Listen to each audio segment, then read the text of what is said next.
Hello, রাবেয়াস recipe and ব্লগে সবাইকে জানাই স্বাগতম। আসসালামু আলাইকুম, সবাই কেমন আছেন? আশা করি সবাই ভালো আছেন, আমিও ভালো আছি। আজকে আমার রেসিপিতে থাকছে কচু ভুনা। মাছ মাংসকে হার মানিয়ে দেবে এত মজাদার কচু ভুনা। কচুতে লবণ হলুদ মাখিয়ে এবার কড়াইতে তেল দিয়ে দিলাম। তারপর তেলের ভিতর কচুগুলা ছেড়ে দিলাম। এইভাবে করে সব কচুগুলা ভেজে নেব। খুব বেশি ভাজবো না, হালকা রং করে ভাজবো। এরকম মজাদার কচু ভুনা হলে আপনার মাছ মাংস কিছুই লাগবে না, আপনি এক প্লেট ভাত নিমেষেই খেতে পারবেন। আমাদের যখন মাছ মাংস খেতে খেতে মুখে একদমই অরুচি এসে যায়, তখন একটু ভিন্ন স্বাদের রান্না করে খেয়ে দেখতে পারেন।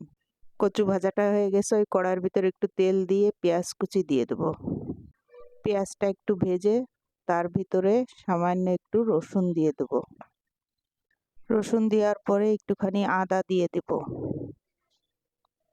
আমার মতো এরকম কচু কে কে ভুনা করে খান অবশ্যই কমেন্ট করে জানাবেন। তারপরে একটু মরিচ গুঁড়া দিয়ে দেবো, একটু হলুদ দিয়ে দেবো, সামান্য একটু লবণ দেব, একটু ধনিয়া গুঁড়া দেব। আজকে আমি এটা নারকেলের দুধ দিয়ে ভুনা করব, কিছু নারকেলের দুধ দিয়ে দেব। নারকেলের দুধ ছাড়াও ভুনা করে খেতে পারেন। ভালো করে কষিয়ে নেওয়ার পরে এবার ভেজে রাখা কচুগুলো ওর ভিতরে দিয়ে দেব। কচুগুলা দেওয়ার পরে কিছু সময় একটু রান্না করে নিব।